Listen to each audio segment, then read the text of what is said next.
বলেন মাতবর সাহেব। প্রজেক্টে গিয়েছিলি? হ্যাঁ, প্রজেক্টে গিয়েছিলাম। সম্পূর্ণ দেখে শুনে আসছ? হ্যাঁ, খোঁজ খবর সবই নিচ্ছি আমি। আমার কাজ তো তুই ফাঁকি দিস। দুধ বিক্রি করে হয়ে গেছে গা। কত কেজি বেচ? 108 কেজি। 108 কেজি, ঠিক আছে। হ্যাঁ উত্তরের বন্ধ গিয়েছিলি? হ্যাঁ গিয়েছিলাম, জমিনের আবাদ সব ঠিকই আছে। বীজ ব্যবহার করিস? হ্যাঁ, সার বীজ সবই দেওয়া হয়েছে। মাঝে মাঝে যে তোর কথাবার্তা আমি ঠিক পাই না। কে মাতবর সাহেব? উল্টা পাল্টা বলো। না তো মাতবর সাহেব, আমার কথা সবই ঠিক আছে। বেশ, শোন, হ্যাঁ এলাকায় কোনো ফুটন্ত গোলাপ তোর চোখে পড়েনি? হ্যাঁ আছে মাতবর সাহেব, আছে। এই দুলাল মাদবরকে ফাঁকি দিলে পরে বুঝবি। না মাতবর সাহেব, আপনার কোনো ফাঁকি দেওয়া যাবে না, আমি এটা চেষ্টা করে দেখবো। কারণ আমার সন্দেহ হয় একবার না তুই দুইবার আমারে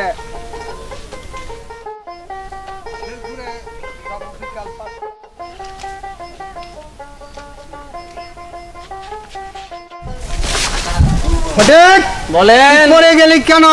মাতবর সাহেব, মালটা দেখে তো আমার মাথা হার্ট স্ট্রোক করছে। এমন সুন্দর মেয়ে যে এলাকায় আছে, তুই কোনো দিন তো এই মেয়ের অনুসন্ধান আমাকে দেসনি কেন? দে মুজে মাতবর সাহেব, বালা মাল না পাইলে তো আর আপনার খবর দেওয়া যায় না। তার খোঁজ খবর নিয়ে দেখ কোন এলাকায় সে বসবাস করে। হ্যাঁ, ঠিকই আছে মাতবর সাহেব, আমি খোঁজ খবর নিয়ে দেখতাছি। তার আব্বার নাম কি? তার আব্বার যদি নাম- স্বেচ্ছায় বিয়ে না দেয়, ছলে হোক বলে হোক কৌশলে হোক, এই মেয়েকে আমার চাই। ঠিক আছে মাতবর সাহেব, কথাটা মনে থাকে যেন ফটিক। ঠিক আছে। তুই তাড়াতাড়ি চলে যা। ঠিক আছে মাতবর এই সাহেব, মেয়েকে আমি চাই। ঠিক সে আছে। যদি তাকে যদি আমি না পাই, হ্যাঁ, তার জবান দেখে আমার মাথাটা খারাপ হয়ে গিয়েছে।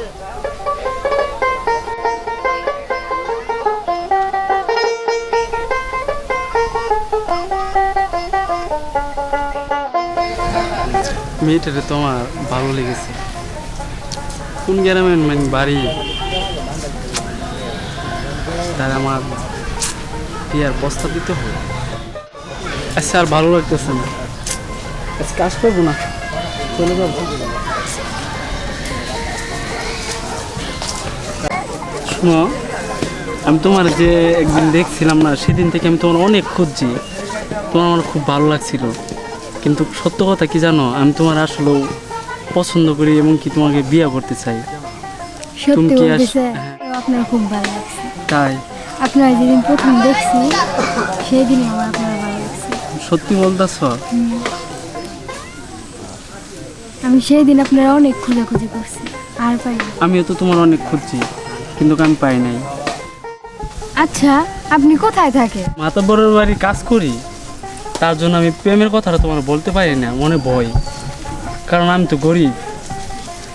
যদি তুমি না শব্দ বলো, আপনি আমার বিয়ে করবে? হ্যাঁ আমি তোমার বিয়ে করব। আজকে আমি মাতবর সবেরে যাই বলতাছে নাকি নটর বটর চলতেছে নাকি। মাতবর সাহেব গো, ওই যে আমি দেখছিলেন ওরা ওই বাগানের মধ্যে নটর বটর চলতেছে। কার সাথে? ওই যে ওই কামলা ছেড়ার সাথে। চল এখনই দেখে আসি। চলেন, আপনি অন্যায় আমি নিয়ে দেখাই নিয়ে আসি। ওই দেখেন কিভাবে শালারা বয়া কিভাবে। ওই শালা! এই শালারা। তুই আমার কলিজার মধ্যে হাত দিছ, তোর আর রেহাই নাই। ধরেন। এই ফটিক, কি বলেন? ওই সর বাচ্চার দুটো থাপ্পড় দে। শোন, শুন, আমার কথাটা যেন তোর মনে থাকে। ওই মেয়েকে 1, 2, 3 ঘন্টা সময় দিলাম। ওই মেয়েকে প্রেমের ছলনা করে আমার হাতে তুলে দিলে তোর জীবন বাঁচত নচেত না। জীবনের তোকে আমি শেষ করে দিব।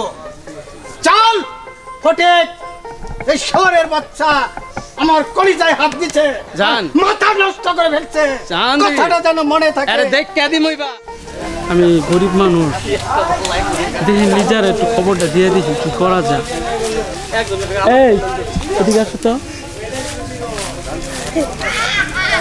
তুমি না একটা কাম করে দাও। হ্যাঁ, ওই লিজা আছে না, লিজারে আমার কথা যাই বলবা, হ্যাঁ, যে ভাইয়া ডাকছে, হ্যাঁ, আচ্ছা যাও। হ্যাঁ, তোমার আমি ডাকছি। কি বলবো বলো? কি বলবো যে তোমার নিয়ে আমার ভয় হয়। কি হয়েছে?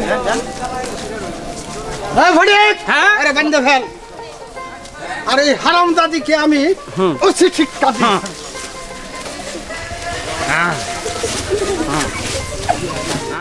ছেড়ে দিব। ওকে ছেড়ে দেন। এই ছাড়া যাবে না। ফটিক, হ্যাঁ আমি দৌড়ছি রে, আমি দৌড়ছি। মাতব্বর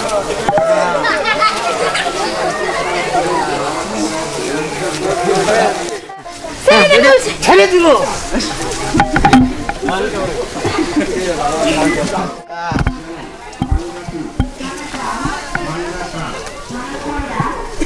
চল ফটেক, এই সর্বাচ্চারা ছেড়ে দে। আমার আশা পূর্ণ হয়েছে, আর আমাদের প্রয়োজন নাই। চলে। চলে আয় তাড়াতাড়ি, হ্যাঁ চলে। চলেন দেখি। লোকে দেখলে আমরা সমাজে মুখ দেখাতে পারবো না। ঠিক চলো। আছে চলেন দেখি, যান দেখি। ওঠান দুজনে কানে কানে বাবা। এই মুখ আমি কারে দেখাবো? তুমি কোনো চিন্তা করো না, আমি তোমাকে ভালোবাসি না, আমি তোমাকে বিয়ে করব। সত্যি বলতেছো? সত্যি, তোমার নিয়ে আমি ঢাকা চলে যাব, আর মাতব্বরে কাজ করব না।